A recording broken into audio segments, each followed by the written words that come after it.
Graças a Deus, meus irmãos, sejam bem-vindos. Estamos reunidos mais uma vez para dar continuidade às nossas meditações no livro de Atos. Estamos acompanhando o relato de Lucas, que conta ali os primeiros 30 anos da igreja apostólica, ali sobre a organização dos apóstolos, o início do evangelho, a organização das primeiras igrejas em Jerusalém e todo o processo das igrejas também sendo organizadas além de Jerusalém, em toda a Judéia, Samaria e até os confins da terra. Dando cumprimento às palavras de Cristo ali que Lucas relata logo no início do livro, no capítulo 1, verso 8, que os discípulos receberiam poder para serem testemunhas, tanto em Jerusalém como na Judéia, em Samaria, até os confins da terra.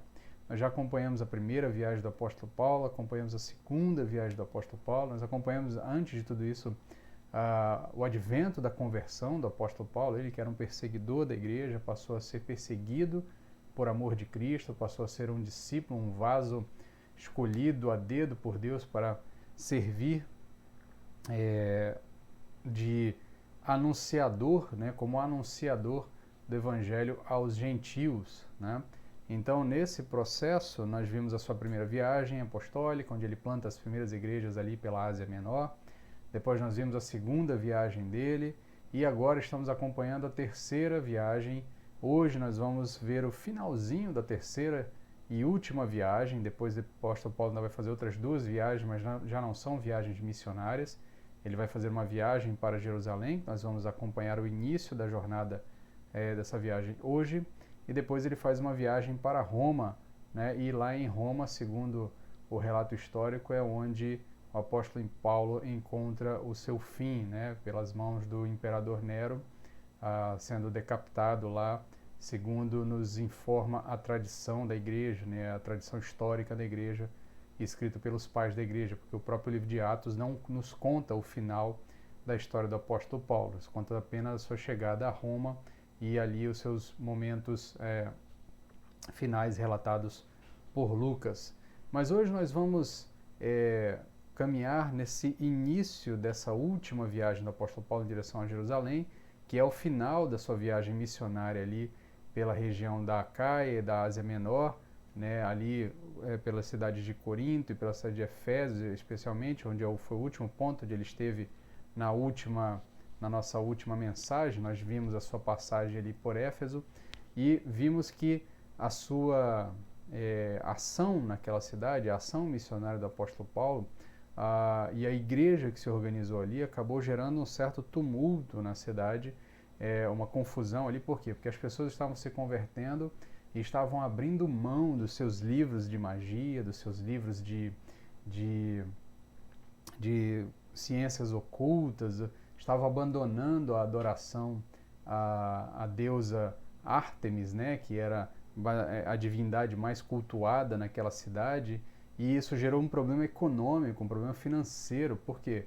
Porque os artesãos, os profissionais que viviam de fazer réplicas da deusa, viviam de fazer réplicas do templo e comercializavam isso, eles estavam perdendo dinheiro, porque as pessoas estavam se convertendo e abandonando essas coisas, mostrando o poder do evangelho e o impacto que de fato um avivamento genuinamente cristão, um avivamento realmente movido pelo Espírito Santo, um avivamento que realmente transforma vidas, ele realmente causa um impacto na sociedade. Nós acompanhamos o relato de outros avivamentos que aconteceram ao longo da história, avivamentos que aconteceram na Inglaterra, os relatos que nós temos ali, especialmente durante o período dos irmãos Wesley na Inglaterra, nós vamos ver que os bares fechavam, não porque havia uma espécie de campanha da igreja para que os bares fechassem, mas porque os frequentadores dos bares se convertiam e deixavam de frequentar bares, prostíbulos e outras situações e outros ambientes mais degradantes. Então nós percebemos que quando o evangelho real é anunciado, como o apóstolo Paulo faz em Éfeso e como a igreja de Éfeso aprende a fazer, porque o apóstolo Paulo passa um tempo considerável ali formando uma liderança, formando uma igreja muito bem organizada, que nós vamos inclusive ver ao fim da mensagem de hoje, ele tendo um contato final com a liderança dessa igreja. nós percebemos que o Evangelho, ele de fato, quando chega e é anunciado verdadeiramente, ele causa um impacto na sociedade, um impacto que transforma, e esse impacto é visível. Por isso, aqui, inclusive, já fazendo uma primeira, tirando uma primeira lição de tudo isso, nós precisamos muitas vezes reavaliar o que nós chamamos ou o que nós esperamos de um avivamento. Muitas vezes estamos mais associando o avivamento a movimentos dentro da igreja, a um culto mais avivado, a um culto mais ativo, né? Um culto mais frenético, ou um culto mais mais barulhento mesmo, no sentido de ter muita música, muita manifestação, muito movimento, quando na verdade o que a Bíblia chama de avivamento, ou o que a Bíblia nos relata como avivamento, é essa transformação social que a igreja opera, onde o Evangelho é anunciado. Ditas essas palavras introdutórias, nós vamos ver agora aqui essa parte final, já no capítulo 20, já convido você a abrir a sua Bíblia aí em Atos capítulo 20, porque passado aquele período ali em Éfeso, o apóstolo Paulo então decide, já no capítulo 19, ele já havia relatado isso, ele decide que ele deve voltar a Jerusalém, tá? Ele havia feito um compromisso com a igreja de Jerusalém, de que ele não se esqueceria dos pobres, né? Quando ocorre lá o concílio de Atos, o concílio de Jerusalém, lá no capítulo 15 de Atos, uma das recomendações que o conselho apostólico dá ao apóstolo Paulo é que ele não se esqueça dos pobres. E nesse momento a igreja de Jerusalém está passando por uma grande dificuldade, está passando por um período de fome, de escassez e de necessidade. E o apóstolo Paulo então decide fazer uma viagem de volta a Jerusalém. Ele deseja estar lá antes da festa de Pentecostes, e nesse processo ele vai passar por algumas igrejas, recolher donativos para levar para a igreja de Jerusalém, que está necessitada, para os pobres de Jerusalém, para os irmãos em Jerusalém que estavam necessitados. Então, nesse processo, o apóstolo Paulo vai fazer aqui umas arrumações finais para a sua viagem. E nós vamos acompanhar a leitura, convido você aí a ler, a abrir a sua Bíblia no capítulo 20 de Atos, eu vou ler o capítulo todo. Nós vamos analisar os 3 eventos principais que acontecem nesse capítulo. O texto nos diz assim, eu estou lendo na revista, ou melhor, na Almeida século 21. Se a sua for um pouquinho diferente da minha, a sua tradução, você preste atenção e tente ir achando os paralelos no seu texto. O texto nos diz assim, Atos capítulo 20, verso 1. Cessando o tumulto, que tumulto é esse? Esse tumulto é o tumulto do finalzinho do capítulo 19, dos artífices da cidade ali de Éfeso, que estavam incomodados com a conversão das pessoas e a baixa nos seus negócios. Eles fazem uma confusão, uma assembleia ali, na tentativa até mesmo de prender o apóstolo Paulo, de dar algum tipo de fazer algum tipo de punição a ele, e também as lideranças da igreja, ali algumas lideranças são presas ali naquele momento. E nós vemos que no finalzinho ali, a própria assembleia é desorganizada, é desfeita, né? Ela não dá em nenhum tipo de desdobramento mais negativo. Mas aí Lucas, ato contínuo ao que ele está narrando anteriormente, no capítulo 19, ele começa o capítulo 20. Olha, cessando o tumulto, Paulo mandou chamar os discípulos e, tendo-os encorajado, despediu-os e partiu para a Macedônia. E depois de andar por aquelas regiões e encorajar os discípulos com muitas palavras, chegou à Grécia e permaneceu ali 3 meses. Contudo, quando os judeus conspiraram contra ele ao embarcar para a Síria, decidiu voltar pela Macedônia. E acompanharam-no Sópatro de Bereia, filho de Pirro, Aristarco e Secundo de Tessalônica, Gaio de Derbe e Timóteo, além de Tíquico e Trófimo da Ásia.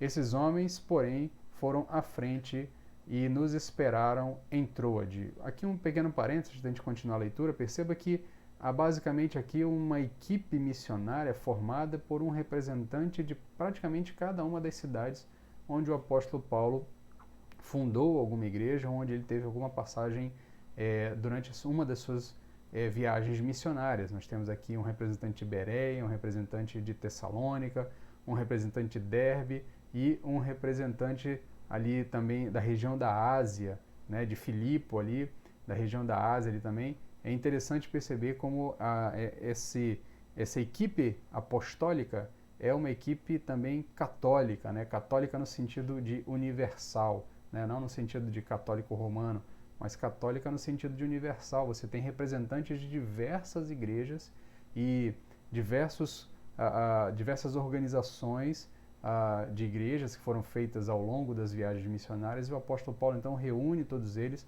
em uma última empreitada, em um último momento na sua viagem, no finalzinho da sua terceira viagem.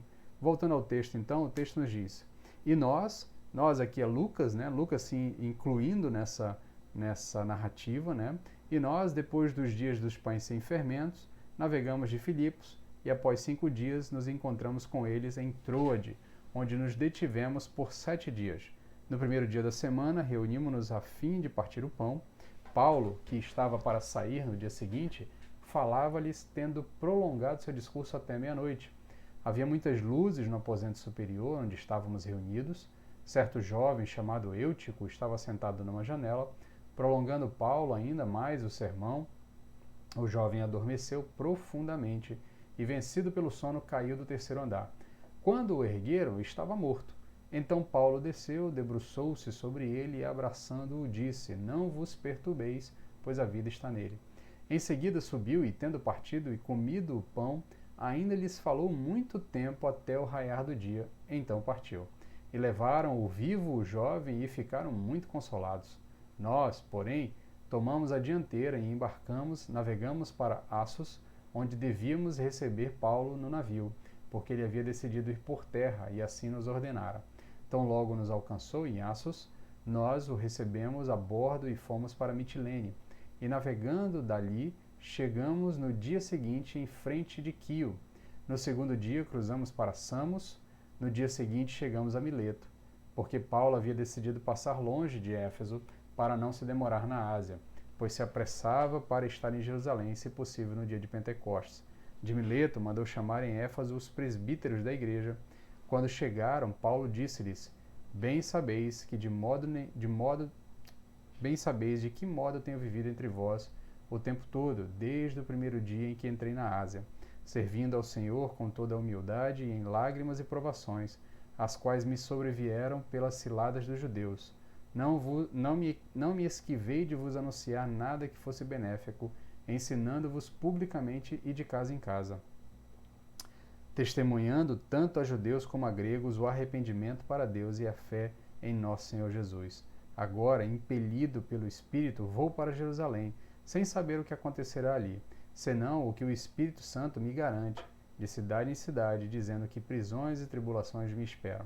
Mas em nada considero a vida preciosa para mim, contanto que eu complete a minha carreira e o ministério que recebi do Senhor Jesus, para dar testemunho do Evangelho da graça de Deus. E agora sei que nenhum de vós, por entre os quais passei pregando o reino de Deus, jamais tornará a ver o meu rosto. Portanto, no dia de hoje, eu vos afirmo que estou limpo do sangue de todos, porque não deixei de vos anunciar todo o propósito de Deus. Portanto, tende cuidado de vós mesmos e de todo o rebanho sobre o qual o Espírito Santo vos constituiu bispos para pastoreardes a igreja de Deus, que ele comprou com o próprio sangue. Eu sei que depois da minha partida, lobos cruéis entrarão em vosso meio e não pouparão o rebanho, e que dentre vós mesmos se levantarão homens falando coisas distorcidas para atrair os discípulos para si. Portanto, estai atentos, lembrando-vos de que durante 3 anos não cessei, dia e noite, e com lágrimas de aconselhar cada um de vós. Agora, pois, consagro-vos a Deus e à palavra de sua graça, aquele que é poderoso para vos edificar e vos dar herança entre todos os santificados. De ninguém cobicei prata, nem ouro, nem roupas. Vós mesmos sabeis que estas mãos supriram as minhas necessidades e as de meus companheiros. Em tudo vos dei o exemplo de que deveis trabalhar assim, a fim de socorrerdes os doentes, recordando as palavras do próprio Senhor Jesus: dar é mais bem-aventurado do que receber. Depois de dizer isso, ajoelhou-se e orou com todos eles, e houve grande choro entre todos, e abraçando Paulo, o beijavam. Eles ficaram tristes, principalmente com a palavra que dissera que não mais o veriam o seu rosto. e o acompanharam até o navio. Vamos orar? Senhor, dá-nos graça, dá-nos iluminação, Pai. Abre nosso entendimento para que possamos entender a Tua palavra nesse momento agora, Pai. Dá-nos entendimento para que possamos também explicá-la e anunciá-la e tirar dela mensagens positivas e poderosas para transformar as nossas vidas, de maneira que nós sejamos moldados um pouquinho mais à imagem e semelhança de nosso Senhor Jesus Cristo. Ajuda-nos, Pai, é o que te pedimos, em nome de Jesus. Amém. Bem, meus irmãos, como nós vemos no texto, né, nós vimos que esse texto relata uma série de eventos que antecedem a viagem do apóstolo Paulo a Roma. O título da nossa mensagem, inclusive, é Rumo a Roma, né? Mas 3 eventos são mais importantes durante toda a narrativa de Lucas, no capítulo 20. Nós temos o evento ali do jovem Eutico, tá? Da morte aí do jovem Eutico. Nós temos também o relatório do apóstolo Paulo, né, que vai ali do verso 18 ao verso 27, o relatório do apóstolo Paulo das suas atividades missionárias, do que ele fez juntamente com na organização ali dos discípulos ali, na organização da igreja de Éfeso. E depois nós temos as orientações finais que o apóstolo Paulo dá às lideranças, aos presbíteros, aos bispos ali da região de Éfeso, aos pastores que ele havia formado durante o seu período ali. O primeiro trecho, a primeira parte, que vai falar ali da morte do jovem Eutico, né, nós temos aqui alguns pontos interessantes. O que nós percebemos? Nós percebemos que o apóstolo Paulo está de passagem ali por Trode, e ali na cidade de Trode, ele percebe então que ele se reúne com a igreja, né, o texto diz ali no verso 6, ele diz que depois dos dias dos pães sem fermentos, navegamos de Filipos e após 5 dias nos encontramos com eles em Trode, onde nos detivemos por 7 dias. Então, por 7 dias, o apóstolo Paulo esteve ali na cidade de Trode, se reunindo com a igreja que lá existia. E é interessante perceber que o texto vai continuar nos mostrando, no verso 7, ele diz que no primeiro dia da semana reunimos-nos a fim de partir o pão. Essa é a primeira vez que há um relato dentro do Novo Testamento de que a igreja se reunia no primeiro dia da semana. É interessante perceber que mais para frente essa ideia do dia do Senhor vai ficar mais comum no texto, mas é importante perceber como a igreja desde o início dava valor a reunir-se no dia em que Jesus Cristo ressuscitou, no domingo, tá? E dando um valor que esse evento realmente merece, né? E como ele é central dentro da formação da igreja, dentro da própria identidade da igreja. Nós nos reunimos para anunciar o Cristo ressurreto. Por isso nós nos reunimos no domingo. Então a igreja se reúne para não só celebrar a ressurreição de Cristo por meio da ceia do Senhor, que era realizada. O texto inclusive nos diz que no primeiro dia da semana nós reunimos-nos a fim de partir o pão. A ideia é que de fato eles iam celebrar a ceia para rememorar, tá, o sacrifício de Cristo, a sua morte e a sua ressurreição. E o apóstolo Paulo então começa a pregar para a igreja. Ele começa então a anunciar a mensagem do evangelho e a igreja está sedenta pela palavra. A igreja está sedenta por ouvir o seu mestre, o seu ensinador, o seu pastor, organizador ali. E o apóstolo Paulo prega, ele prega até meia-noite. O texto diz que ele se estende, ou seja, ele já havia pregado bastante e ele então prega além do normal, ele se estende, ele vai até meia-noite. E uma coisa interessante, por que Lucas chama a atenção?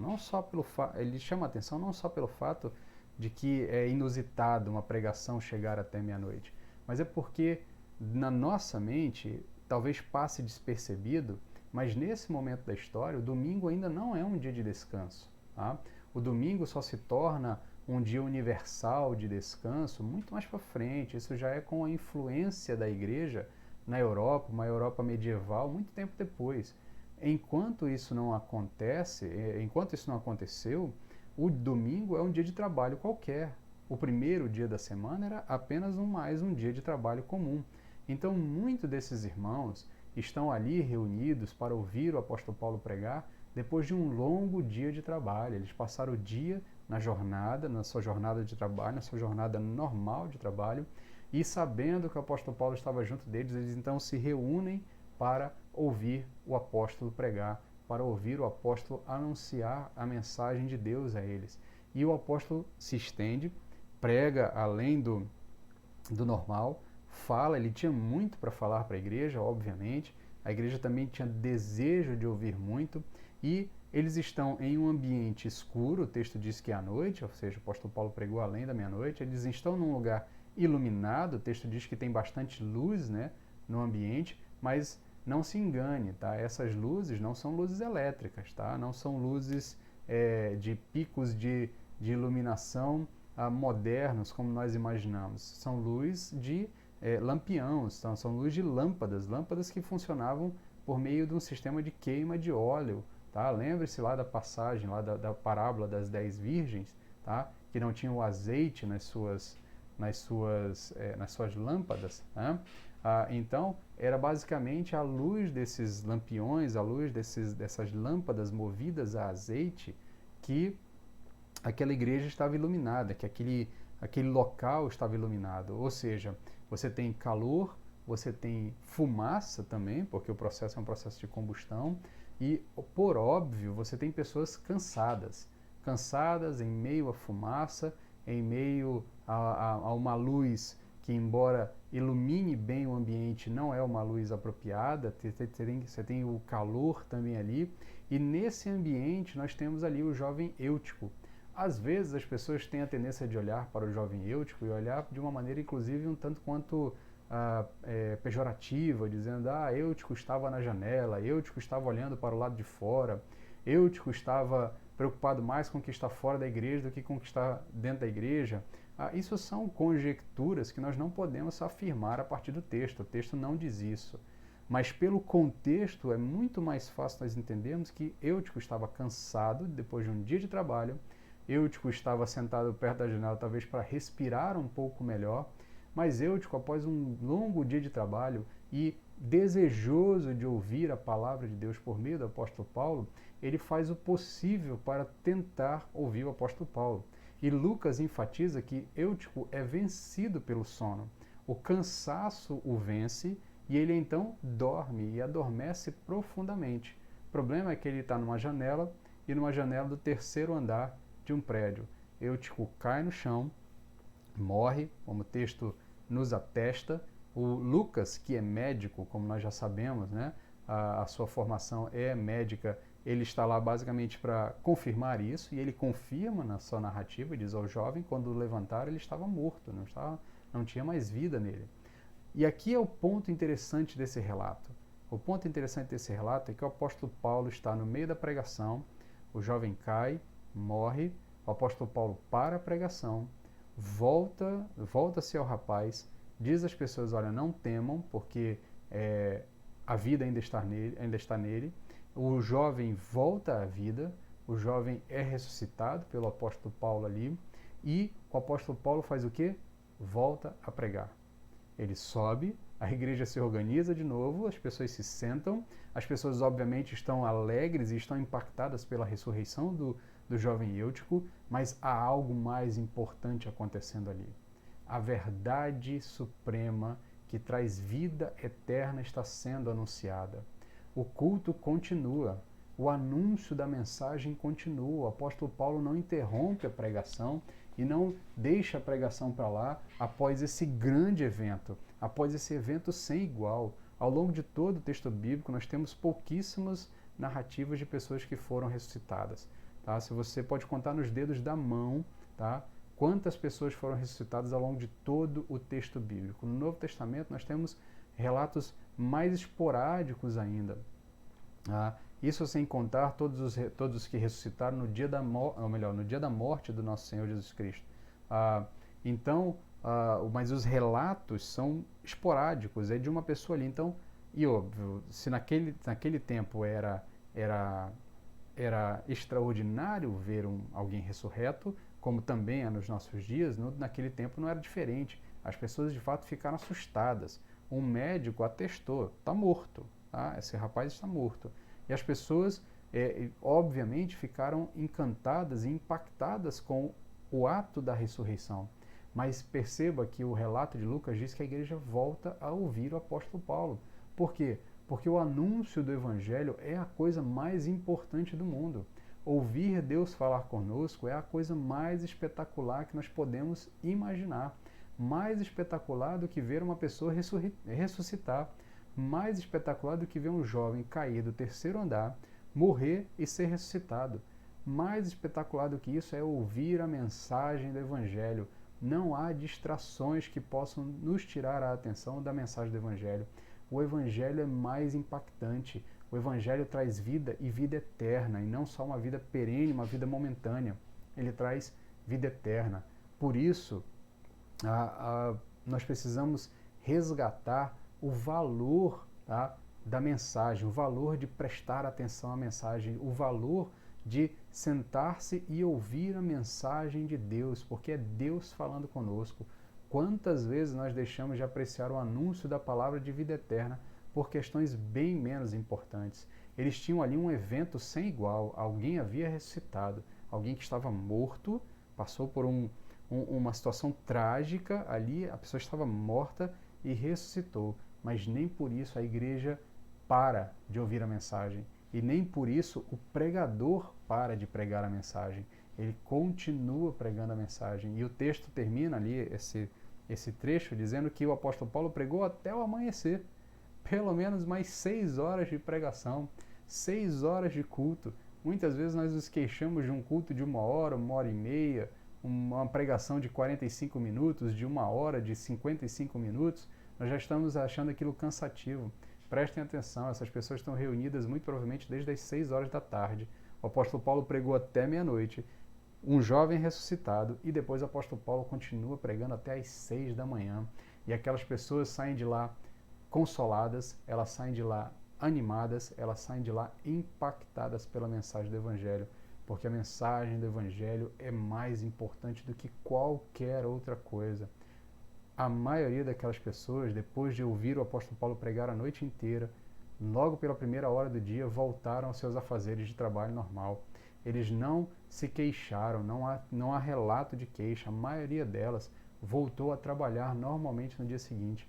Quantas vezes nós nos queixamos de coisas mínimas, porque tivemos uma semana mais atribulada, porque tivemos um dia mais cansativo, porque tivemos às vezes um sábado um pouco mais puxado, nós não vamos à igreja no domingo pela manhã ou não vamos à igreja no domingo à noite, porque estamos cansados e precisamos descansar.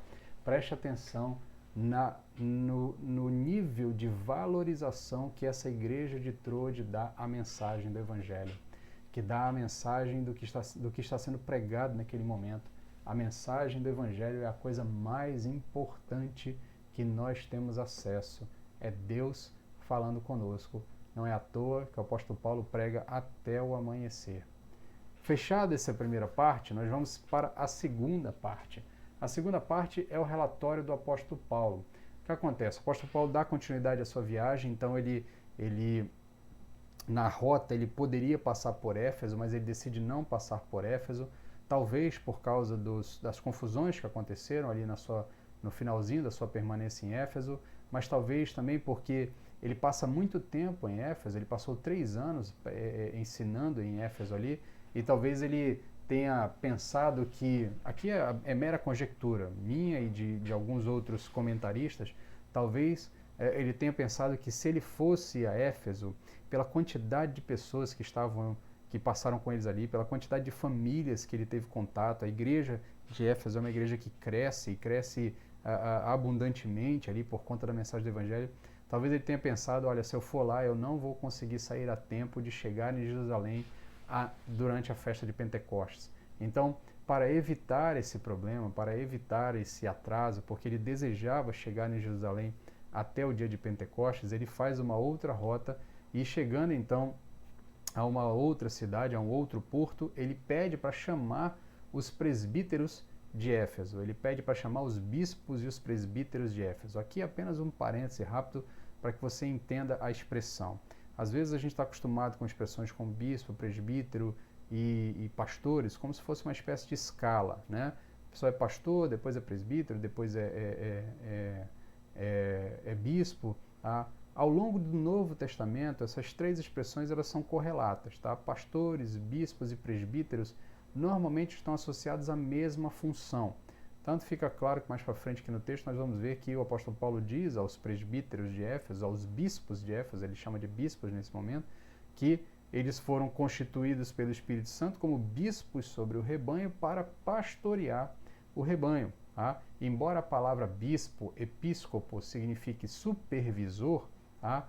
Ele aqui é utilizado como paralelo, como sinônimo de presbítero, que significa ancião, tá? Que significa que é um paralelo do conceito de anciãos entre os judeus, tá? A ideia de pessoas mais experientes, não só na fé, mas também em idade. Mas ao mesmo tempo elas são usadas como paralelos, presbíteros, bispos e também pastores, tá? Essa expressão elas são usadas em paralelo. Então toda vez que você lê no Novo Testamento bispo, presbítero, pastor, você está ouvindo alguém falar do ofício pastoral, do ofício da liderança da igreja, da pessoa que exerce o pastoreio sobre a igreja. Fechado o parêntese, vamos dar continuidade. O apóstolo Paulo então reúne aquele grupo ali entre os versos 18 e 27, ele faz um relatório da sua atuação entre aqueles homens ao longo do seu período que ele passou com a igreja de Éfeso e também toda a igreja ali da região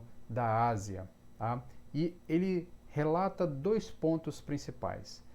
São vários elementos que ele vai relatando ali no texto, a partir do verso 18 e até o verso 27, mas há dois pontos mais significantes. Primeiro, ele diz que ele serviu a igreja, ainda que com lágrimas e provações. Ali no comecinho, no verso 18, ele vai dizer o seguinte: quando chegaram, né, os presbíteros de Éfeso, quando eles chegaram, Paulo disse-lhes: bem sabeis que de modo tenho vivido entre vós o tempo todo, desde o primeiro dia que entrei na Ásia, servindo ao Senhor com toda a humildade e com lágrimas e provações, as quais me sobrevieram pelas ciladas dos judeus. O apóstolo Paulo sofreu todo tipo de oposição. Se você fizer um exercício e lendo a passagem do apóstolo Paulo por cada uma das cidades, o apóstolo Paulo chega, ele anuncia o evangelho, ele tenta anunciar primeiramente a uma sinagoga, primeiramente aos judeus, fazendo aquele processo da sua estratégia de criar uma ponte de contato com a comunidade local. Ele anuncia, ele prega o evangelho, mas volta e meia você vê uma oposição se levantando contra ele.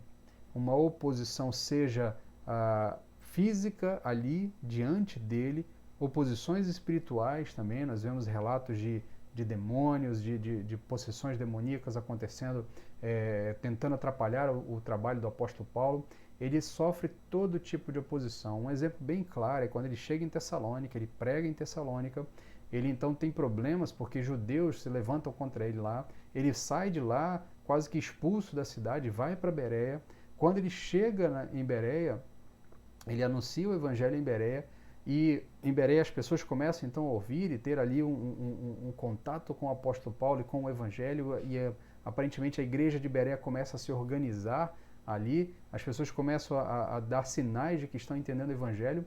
Os seus opositores lá de Tessalônica, ao saberem disso, saem de Tessalônica e vão até Bereia arrumar confusão com o apóstolo Paulo. Então ele foi alguém que serviu a igreja independente das provações, independente das oposições. Ele enfrentou todo tipo de oposição, ele foi preso, ele foi açoitado, ele foi amarrado dentro da cadeia, preso pelos pés, preso pelas mãos.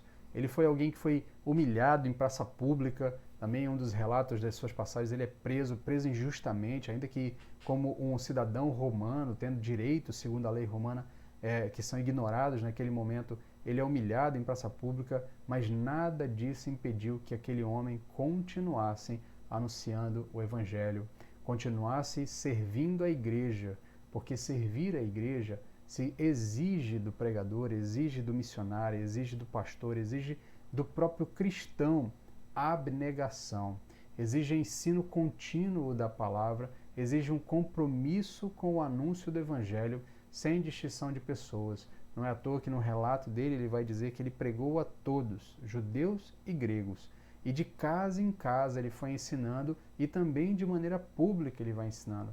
Então nós percebemos o compromisso desse homem com o Evangelho. Ele tem um compromisso com o Evangelho porque ele vive guiado pelo Espírito Santo. Essa é a segunda parte desse relatório do apóstolo Paulo que nos chama a atenção. Ele demonstra que ele viveu guiado pelo Espírito Santo. Perceba que na continuação do texto, ali pelo verso 22, ele vai dizer assim: agora, impelido pelo Espírito, vou para Jerusalém, sem saber o que acontecerá ali. Perceba que o apóstolo Paulo é alguém que é movido pelo Espírito Santo. Ele tem uma consciência da sua tarefa, da sua função no mundo, da sua missão no mundo. E ele vive guiado pelo Espírito Santo. A missão era prioridade para a vida de Paulo. A missão era prioridade para ele. E aí fica uma pergunta para nós. Para nós, a missão é prioridade? Para nós, a missão de anunciar o Evangelho a todas as pessoas, de sermos testemunhas, tanto em Jerusalém como em Judeia, até os confins da terra. E aqui entenda a analogia de se utilizar essa expressão, Jerusalém, Judeia, Samaria, até os confins da terra. Obviamente que você não necessariamente precisa ser testemunha em Jerusalém, a não ser que, de fato, você tenha a oportunidade de servir em uma obra missionária em Jerusalém ou dentro do Estado de Israel, mas o fato aqui é que nós devemos ser testemunhas na nossa região próxima, na região além e até os confins da terra, sem fazer distinção de pessoas. E aí fica a pergunta para nós. Para nós, a missão é prioridade.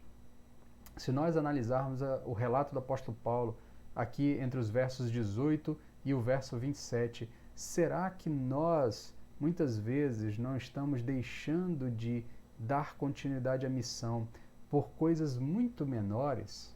Será que nós somos, de fato, guiados pelo Espírito Santo? Será que a nossa vida é determinada pelo Espírito Santo? Preste atenção, o apóstolo Paulo diz: olha, eu sou agora impelido pelo Espírito Santo a ir para Jerusalém. É o Espírito Santo que me incomoda, vá a Jerusalém. E ele nem sabe o que vai acontecer com ele, a não ser o que o próprio Espírito vem relatando a ele, talvez por meio de visões, de sonhos, ou talvez por meio de outros irmãos, recebendo alguma espécie de profecia para o apóstolo Paulo. E o que ele sabe é que nesse caminho o aguarda problemas. Em Jerusalém, muito provavelmente, lhe aguarda problemas. E nós vamos ver, e aqui eu vou inclusive já estragar um pouco da sua experiência, se você ainda não leu o livro de Atos, ele de fato chegará em Jerusalém e será preso.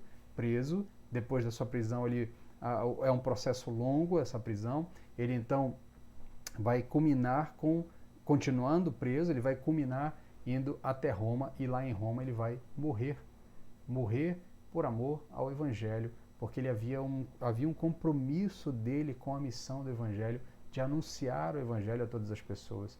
Então, muitas vezes, nós não somos guiados pelo Espírito Santo. Muitas vezes, as tentações modernas, diante de tanta coisa que nos é disposto, nos é dado, nós simplesmente ignoramos que nós devemos ser guiados pelo Espírito Santo. Às vezes, nós achamos que nós é que determinamos o ritmo da nossa vida, mas o ritmo da vida do apóstolo Paulo e o ritmo da vida do cristão devem ser determinados pelo Espírito Santo. Às vezes nós pensamos que são os nossos planos que devem ser atendidos, nossos planos que muitas vezes estão preocupados em atender às nossas expectativas e os nossos sonhos. Nós temos a audácia de imaginar que a nossa vida foi resgatada por meio do pagamento de um alto preço do sangue de Cristo e que nós fomos resgatados para que tivéssemos satisfação e conforto em nossas próprias vontades. Nós achamos que Jesus Cristo foi ao madeiro para nos resgatar das trevas e nos transferir para o reino do Filho do seu amor, para o reino de Cristo, para que nós pudéssemos viver os nossos sonhos, para que nós pudéssemos viver as nossas satisfações pessoais, aquilo que nós achamos que é melhor para nós mesmos. O problema é que o texto bíblico nos diz que nós fomos resgatados para um propósito maior. E o nosso propósito é sermos testemunhas do reino de Deus. É isso que o apóstolo Paulo deixa claro aos presbíteros que estão ouvindo ele ali, a pregação que ele está dando, o relatório que ele está dando àqueles homens. Ele deixa claro que a vida dele tem um dono. E nós devemos aprender com o apóstolo Paulo nesse momento exatamente isso. A nossa vida tem um dono, um Senhor que determina o que faremos de nossas vidas. Quem deveria determinar o ritmo das nossas vidas, as nossas escolhas, os caminhos que nós trilhamos, deveria ser tão somente o Espírito Santo e não a nossa satisfação. Se dar bem na vida, ter um bom salário e viver satisfatoriamente não deveria ser o nosso objetivo de vida. Nada impede que o Espírito Santo guie a sua vida por meio de uma profissão que lhe traga retorno financeiro, que lhe traga algum tipo de conforto financeiro. Isso não é pecado, tá? O grande pecado é fazermos dessas coisas o nosso único objetivo de vida. O grande pecado é não perguntarmos ao Senhor: Senhor, será que se eu atingir esse objetivo eu vou glorificar o teu nome? Muitas vezes nós dizemos o seguinte: vou atingir esse objetivo e eu com certeza vou glorificar o nome do Senhor, porque eu sou uma pessoa séria, porque eu sou uma pessoa cristã, porque eu fui impactado pelo Evangelho. Mas nós não perguntamos se de fato é isso que o Espírito Santo deseja para nós, se é isso que Deus deseja para nós. Muitas vezes nós queremos atender os nossos objetivos pessoais, os nossos sonhos pessoais, sem perguntar se é o que Deus de fato deseja para nós. E aí, quando nós atingimos esses objetivos, na grande maioria das experiências, durante o trajeto para alcançar esse objetivo, nós acabamos nos afastando mais de Deus. Volto a dizer, não há nenhum mal, não há nenhum pecado em você desejar ser bem-sucedido profissionalmente, até mesmo bem-sucedido financeiramente. Não há nenhum problema que o Espírito Santo guie a sua vida de uma maneira que você atinja o sucesso profissional e angarie algum tipo de retorno financeiro. O grande problema é escolher essas coisas alheios à vontade do Espírito Santo, alheios à vontade do que de fato Deus deseja para nós. E o que o apóstolo Paulo nos ensina nesse momento, ensina os presbíteros lá no porto de Mileto, os presbíteros de Éfeso, e nos ensina ainda nos dias de hoje, é que o nosso grande projeto de vida deveria ser viver segundo a vontade de Deus e guiado pelo Espírito Santo. Veja só o que o apóstolo Paulo fala no verso 24. Ele diz: olha, mas em nada considero a vida preciosa para mim mesmo, contanto que eu complete a minha carreira e o ministério que recebi do Senhor Jesus, para dar testemunho do Evangelho da graça de Deus. O mesmo apóstolo Paulo vai dizer em Gálatas, capítulo 2, verso 19, ele fala: pois pela lei eu morri para a lei, a fim de viver para Deus. Já estou crucificado com Cristo, portanto não sou mais eu quem vive, mas é Cristo que vive em mim. E essa vida que eu vivo agora no corpo, vivo pela fé no Filho de Deus, que me amou e se entregou por mim. A gente lê esses textos, nós lemos esses textos, e às vezes a gente tem a ideia de que, não, isso é o apóstolo Paulo é diferente, o apóstolo Paulo é diferenciado, ele é um homem mais capacitado, ele tem muito mais fé, então ele consegue viver essas coisas. Ora, meus irmãos, o apóstolo Paulo era homem como nós. O apóstolo Paulo sofreu, o apóstolo Paulo passou privações. Em Filipenses ele vai dizer: olha, eu passei privações, eu passei fome, eu passei dificuldades. E o apóstolo Paulo era, dentro do seu contexto, alguém que tinha tudo para ser um alto líder do grupo farisaico, do grupo dos fariseus. Ele tinha estudado nas melhores escolas, ele desde muito jovem já havia recebido a incumbência da alta liderança entre os fariseus para perseguir os cristãos. Isso demonstra que na carreira, se nós podemos chamar assim, dentro daquela estrutura de carreira, dentro do partido dos fariseus e da influência, da importância que ele tinha dentro da sociedade judaica daquele período, o apóstolo Paulo tinha tudo para ter sucesso na sua vida. Ele estudou nas melhores escolas, ele estava entre os influentes, ele tinha oportunidade, ele tinha a atenção dos mais influentes, dos líderes, ele tinha tudo para ser alguém muito, mas muito bem sucedido na sua vida pessoal e profissional, se nós podemos usar essa expressão. Mas o que o apóstolo Paulo diz? Ele: olha, portanto, não sou eu quem vive, mas é Cristo quem vive em mim. Ele vai dizer lá no verso 24 do texto do capítulo 20, que nós estamos lendo: em nada considero a vida preciosa para mim mesmo, então, contanto que eu complete a minha carreira e o ministério que recebi do Senhor Jesus, para dar testemunho do Evangelho da graça de Deus. Ora, meus irmãos, a diferença entre nós e o apóstolo Paulo não é uma espécie de capacitação especial. A diferença entre nós e o apóstolo Paulo é que no apóstolo Paulo, Cristo de fato vive. Cristo de fato está vivendo na vida do apóstolo Paulo. Cristo de fato é quem comanda, é quem coordena, é quem dá as ordens na vida do apóstolo Paulo. Cristo de fato é Senhor da vida do apóstolo Paulo.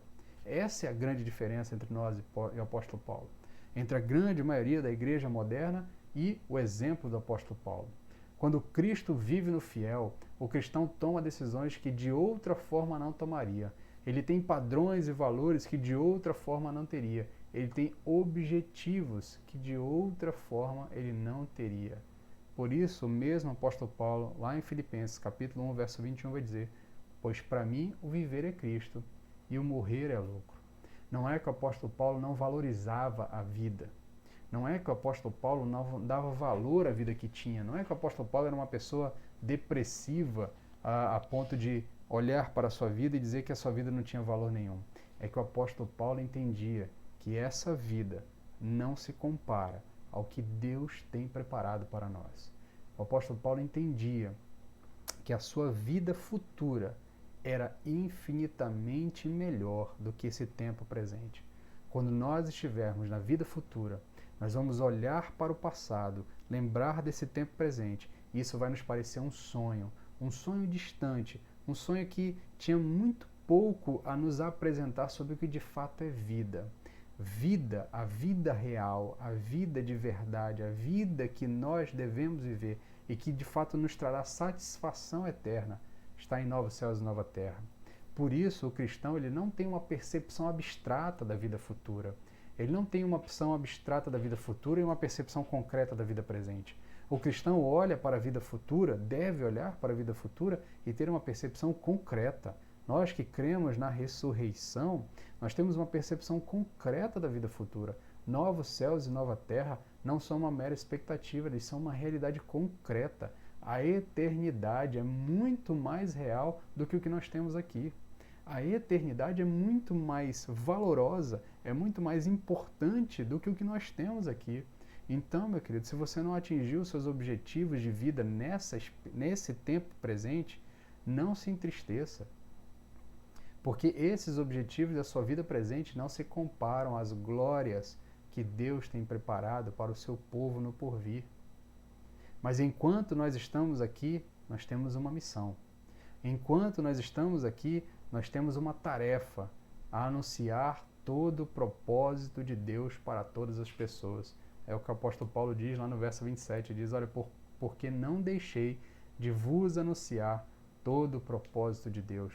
Ora, o apóstolo Paulo deixa claro que o projeto da vida dele era testemunhar o evangelho da graça de Deus a todas as pessoas.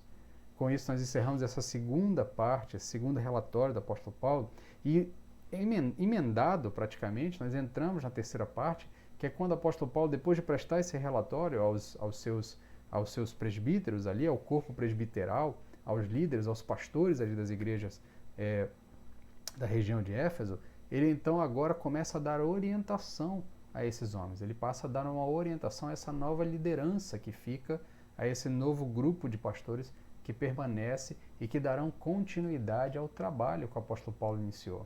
Nós vamos perceber pelo texto que o apóstolo Paulo tem consciência de que ele não voltará mais àquela região, que aquelas pessoas não mais o verão, então ele precisa dar informações, ele precisa preparar de maneira adequada aquele corpo presbiteral para que eles deem continuidade à mensagem do Evangelho.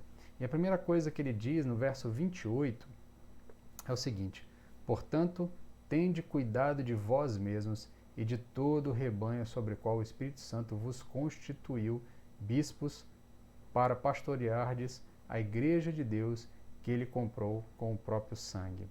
É interessante nós percebermos que o apóstolo Paulo está aqui falando para um grupo de pastores que ele mesmo treinou e preparou ao longo de 3 anos ali na região de Éfeso.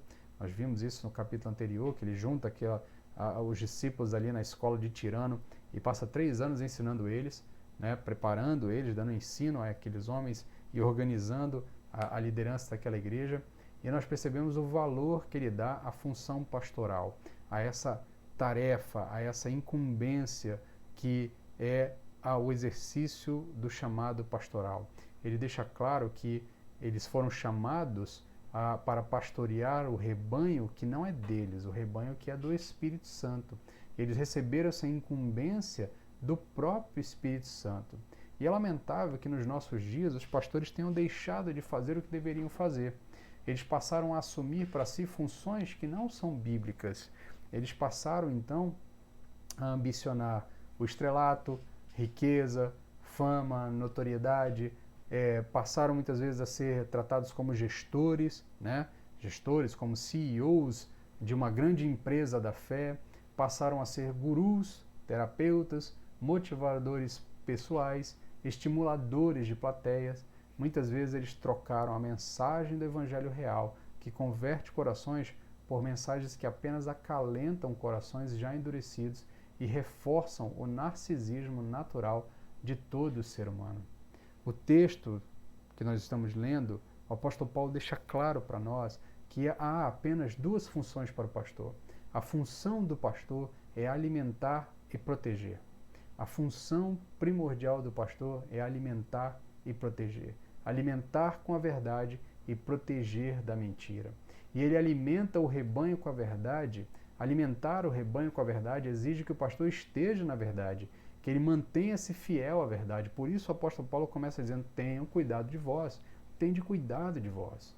O pastor, muitas vezes, é tratado como se ele fosse uma espécie de super-homem ou de super-cristão preparado, como se ele vivesse em um ambiente onde ele fosse intocável. E muitas vezes os pastores acabam gostando desse tipo de tratamento, como se eles não fossem passíveis de queda, como se eles não fossem passíveis de falhas, e gostam de viver quase que num ambiente de proteção. Isso é muito mal, isso faz muito mal para os pastores, isso faz muito mal para a igreja, porque as pessoas começam a olhar para o pastor como se ele fosse alguém incapaz de cometer erros. E toda vez que um pastor comete erros, a decepção da igreja é tamanha. É óbvio, eu não estou dizendo aqui que pastores tenham que ter algum tipo de salvo-conduto. Não. Eles receberam muita incumbência e devem ser cobrados pelo mesmo tamanho da incumbência que receberam. Eles recebem uma grande tarefa e têm que ser cobrados nessa medida. Mas o fato é que muitas vezes nós criamos o mito de que o pastor é alguém incaível, que é alguém que não pode sofrer, que não sofre nenhum tipo de tentação, quando na verdade, ao assumir esse tipo de comportamento, pastores atraem para si funções que não são suas, atividades que não são suas, responsabilidades que não são suas, e muitas vezes eles entram em colapso, muitas vezes eles caem. Não é à toa que nós vemos muitos relatos de suicídio entre pastores porque não aguentam a pressão de viverem uma vida perfeita, a pressão de viverem uma vida que não pode haver falhas. Isso faz mal para a igreja. E a igreja tem que entender que a grande função do pastor é alimentar e proteger. E para ele proteger e alimentar a igreja, ele tem que cuidar dele. Ele tem que saber que ele é homem como todos os outros, passível de queda. Ele precisa de graça, ele precisa de oração, ele precisa de apoio no sentido de que ele tem que entender que ele não é alguém que não tem a possibilidade de pecar. Muito pelo contrário, ele sofre as mesmas tentações que os demais. A diferença está entre a missão que ele está exercendo dentro do corpo de Cristo. Antes dele ser pastor, ele precisa ser crente. Antes dele ser pastor, ele tem que ser cristão. E, infelizmente, essa não é a nossa realidade. Muitas vezes nós temos pastores que não são cristãos. E isso faz mal para a igreja. Isso faz mal para o corpo como um todo. Porque nem sempre o fato de alguém subir no púlpito lhe dá a condição de alguém que de fato é vocacionado ao ministério. E nesse sentido, o que nós precisamos entender como igreja? Nós precisamos entender como igreja que os pastores têm que pastorear, eles não têm que assumir outras funções, porque quando eles assumem muitas funções e muitas tarefas e muitas expectativas, a tendência natural é cansaço, é estafe,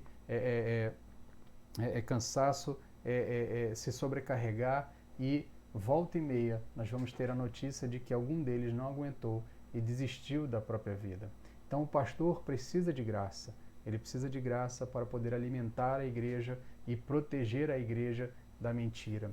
E proteger o rebanho da mentira significa denunciar a falsa doutrina, o falso ensinamento. não permitir que o rebanho seja enredado pelo falso evangelho. É anunciar o evangelho real. Perceba o verso 28, 29 e 30. O apóstolo Paulo diz: tende cuidado, tá? Aí ele pula, né? Ele fala: tende cuidado de vós, e depois ele diz: tende cuidado de todo o rebanho sobre o qual o Espírito Santo vos constituiu bispos para pastoreardes a igreja de Deus, que ele comprou com o próprio sangue. Eu sei que, depois da minha partida, lobos cruéis entrarão no vosso meio e não pouparão o rebanho, e que dentre vós mesmos se levantarão homens falando coisas distorcidas para atrair os discípulos para si. O pastor deve proteger o rebanho, mesmo correndo o risco de se tornar impopular, de ser tido como impopular. A tarefa do pastor é tomar as decisões que protejam o rebanho. E muitas vezes proteger o rebanho significa denunciar a heresia que muitas vezes está transvestida, está apresentada como uma verdade. São modismos que muitas vezes são trazidos para dentro da igreja, que na verdade não são bíblicos e virão destruir a igreja, e que nem sempre os pastores têm a coragem de assumir a posição correta, de evitar esses modismos, com medo de simplesmente perder público, perder a atenção das pessoas. E aí vão se deixando adentrar comportamentos, a tolerâncias a determinados tipos de situação, simplesmente porque nós não queremos ofender as pessoas, não queremos nos tornar impopular. Não é essa a tarefa do pastor, não é essa a tarefa do presbítero, não é essa a tarefa do bispo, do líder da igreja. Ele tem que proteger o rebanho, mesmo correndo o risco de ser tido como impopular, porque o rebanho não é dele, o rebanho é do Espírito Santo. Ou foi o próprio Espírito Santo que o constituiu como pastor e supervisor daquele rebanho. O pastor, ele tem a função de atrair o rebanho para Jesus Cristo, de levar o rebanho a andar em direção de Jesus Cristo, em direção a Jesus Cristo, porque esse é o ministério do Espírito Santo, esse é o ministério do líder, focar em Cristo, apresentar Cristo, é o ministério do holofote, é iluminar Jesus Cristo, é servir como ponte para chegar a Cristo. Por quê? Porque o falso profeta, o falso pastor, o falso presbítero, ele vai atrair o rebanho para si, ele vai atrair os discípulos para si. Não é à toa que o apóstolo Paulo vai dizer isso, ele diz exatamente isso, no verso 29. Eu sei que depois da minha partida, lobos cruéis entrarão em vosso meio e não pouparão o rebanho, e que dentre vós mesmos se levantarão homens, falando coisas distorcidas, para atrair os discípulos para si. O falso profeta, o lobo, o falso pastor, ele atrai o rebanho para si. Abra sua Bíblia em 2 Pedro, capítulo 2, verso de 1 a 3, vamos ver o que o apóstolo Pedro fala sobre a questão dos falsos mestres. Ele diz o seguinte: mas entre o povo também houve falsos profetas, assim como entre vós haverá falsos mestres. As ocultas introduzirão heresias destruidoras, negando até o Senhor que os resgatou e trazendo sobre si mesmos repentina destruição. E muitos seguirão a sua vida de libertinagem, e o caminho da verdade será difamado por causa deles. Movidos pela ganância, também vos explorarão com as suas artimanhas. Sua condenação desde há muito tempo não tarda, e a sua destruição não está inerte. Todo aquele que sobe no púlpito, se ele não anuncia o evangelho real, o evangelho de Jesus Cristo, se a sua pregação não é sobre Cristo e a nossa situação diante de Cristo, se a pregação não é sobre Cristo e a nossa posição diante da pregação, que é sobre Cristo, a nossa resposta diante disso, esse homem não pode ser chamado de pastor. Esse homem tem que ser chamado de falso profeta, tem que ser chamado de falso pregador, tem que ser chamado de lobo. Se ao final da mensagem a glória não for de Cristo, isso não é evangelho. Se ao final do nosso coração não tiver sido constrangido a ser moldado um pouco mais à imagem e semelhança de Jesus Cristo, se ao final de uma pregação o meu coração tiver sido apenas massageado, que o meu ego tenha sido massageado e o meu egoísmo natural tenha sido aflorado, isso não é pregação. Isso é um falso profeta. Mesmo que ele tenha todos os títulos possíveis, pastor, presbítero, apóstolo, pai apóstolo, ancião, o que quer que seja, nós não podemos chamar esse homem de pastor, esse homem de pregador, ele é um falso profeta, ele é um lobo no meio do povo. Quem atrai para si é o lobo. O falso profeta, o falso mestre, ele deve ser denunciado, ele deve ser exposto. O pastor de verdade é consagrado, ele é separado para Deus e ele é fiel à palavra da graça de Deus e em tudo ele depende de Deus, pois no final das contas o rebanho sempre foi e sempre será de Deus, o supremo pastor. Por isso o apóstolo Paulo encerra essa sua orientação final aos presbíteros dizendo: agora, pois, consagro-vos a Deus e a palavra da sua graça, aquele que é poderoso para vos edificar e vos dar herança entre todos os santificados. Verso 32 do capítulo 20 de Atos.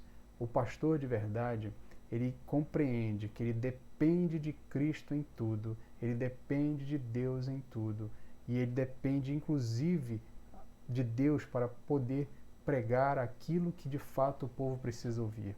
O pastor ele não deve desejar fama para si mesmo ou reconhecimento, mas o interessante é percebermos que quando o homem que de fato é de Deus, o pastor, o pregador, que de fato é alguém que foi consagrado pelo Espírito Santo para ser o supervisor, o bispo daquele rebanho, o cuidador daquele rebanho, quando ele é de fato alguém consagrado a Deus, o reconhecimento é natural. A igreja naturalmente reconhece que tem diante de si um homem de Deus. Ou melhor, a igreja deveria reconhecer quando tem um homem de Deus diante de si. Não é à toa que os últimos versos demonstram essa reação da igreja de Éfeso para com o apóstolo Paulo. Eles sabiam quem era o apóstolo Paulo. Eles conheciam que aquele homem era um homem de Deus. Não é à toa que o verso 37 e 38 diz o seguinte: e houve grande choro entre todos, e abraçando Paulo, o beijavam. Eles ficaram tristes, principalmente com a palavra que dissera de que não veriam mais o seu rosto, e o acompanharam até o navio. Aqueles homens que representavam a igreja de Éfeso, eles tinham consciência de que o apóstolo Paulo, de fato, os serviu como um pastor, como um genuíno pastor consagrado a Deus, e os ensinou o que de fato um pastor deveria fazer. Por isso, o reconhecimento é espontâneo. Aqueles homens abraçam o apóstolo Paulo, choram com o apóstolo Paulo, beijam o apóstolo Paulo e já sentem saudade do apóstolo Paulo. Porque depois dali, eles só vão se encontrar na glória de Deus, só vão se encontrar na glória eterna. Eles não vão mais se ver em nenhum outro momento. Então isso demonstra aqui uma última lição para nós, que a igreja ela deve reconhecer quando tem um homem de Deus à sua frente. E não só perceber quando as coisas já estão degringolando, ela deve dar valor. E nesse processo de dar valor, ela precisa interceder pelo homem de Deus, ela precisa interceder pelo pregador, cuidar do seu pregador, cuidar do seu pastor e ajudar para que ele faça o trabalho que ele foi vocacionado a fazer e servir a igreja e edificar a igreja, alimentando a igreja e protegendo a igreja dos falsos profetas. Nós encerramos aqui então o capítulo 20 de Atos, tirando essas lições interessantes para as nossas vidas, e o desejo do meu coração é que o Senhor utilize essa palavra para moldar você um pouquinho mais a imagem e semelhança de nosso Senhor Jesus Cristo, de maneira que você glorifique cada vez mais Ele na sua vida, sendo um espelho para as outras pessoas e sendo um testemunho vivo da graça de Deus derramada no meio dos homens. Vou fazer uma oração final, peço que você me acompanhe nessa última oração, pedindo que Deus tenha graça sobre nós. Senhor, aplica a Tua palavra aos corações daqueles que precisam Te ouvir. Transforma aqueles que precisam ser transformados, Pai. Molda o coração de cada um dos que estão ouvindo essa mensagem. Que a Tua palavra fale e cale profundamente no coração de cada um deles. É o que desejamos, é o pedido do nosso coração. Nós pedimos também que o Senhor guarde eles onde quer que eles estejam. Que o amor de Deus, o nosso Pai, que a graça de nosso Senhor Jesus Cristo e as consolações do Teu Santo Espírito estejam com o povo de Deus espalhado pela face da terra, hoje e sempre. Amém. Amém, meus queridos. Fiquem na paz. Se Deus assim nos permitir, no próximo domingo estaremos juntos, continuando na nossa empreitada pelo livro de Atos.